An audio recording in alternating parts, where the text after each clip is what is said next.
Enemy Intel is brought to you by Rothman Institute at Jefferson, the official orthopedic and healthcare partner of the Philadelphia Eagles. This week, the Philadelphia Eagles offense faces a very big challenge in the form of the Denver Broncos defense. This Broncos defense is tactically very, very good with great athletes. They play very fast up front and they can cover man to man. This is a team that plays a lot of man coverage and they have 3 really good corners. So when they play in their dime, their 6 defensive back package, which is their predominant sub package, they are very, very difficult to throw the ball against. But it all starts with their pass rush, and that means Von Miller. Von Miller may be the best edge pass rusher in the NFL. So he is someone you have to take care of, whether you take care of it with scheme, with quick game throwing, or you take care of it with people helping out, you have to deal with Von Miller. And what they like to do is they very often like to stunt opposite Von Miller, because what Miller does so well is he bends and is so flexible that he forces the quarterback to have to step up, which is exactly what happened to Dak Prescott here. But we talked about the stunt on the other side. So what happens? Dak Prescott steps up to avoid Von Miller, and he steps right into the end who had looped inside Shaquille Barrett for the sack.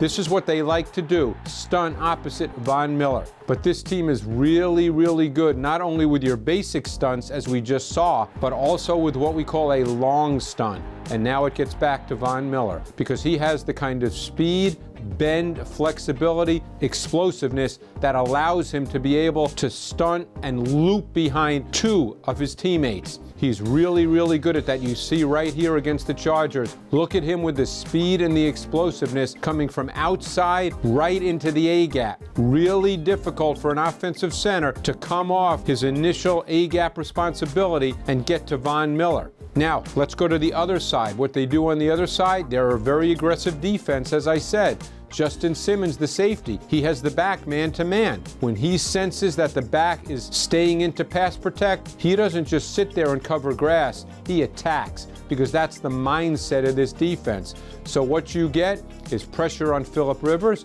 a poor throw for an interception. That's the nature of this Broncos defense. It presents a great challenge, both with pressure, and then you have the coverage part. They can line up and play man-to-man with 3 really good corners. So as I said, this presents a big challenge for the Philadelphia Eagles offense.